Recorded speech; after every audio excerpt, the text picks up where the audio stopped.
சின்ன கணத்தில கல்லு கட்டி நல்ல சின்ன கணத்தில கல்லு கட்டி நல்ல சிங்காரமாகவே பட்டுடுத்தி சேவல் கொடியுடன் சுப்பிரமணியரும்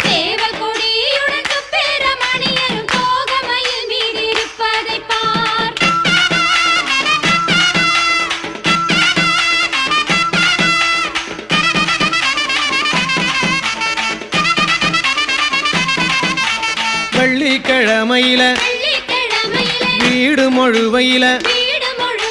வெள்ளிக்கிழமையில வீடு மொழுவையில பத்தியில கேட்டாராம் நம்ம தோற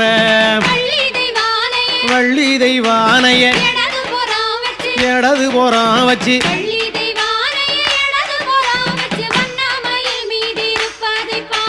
சக்கரங்கள் வந்து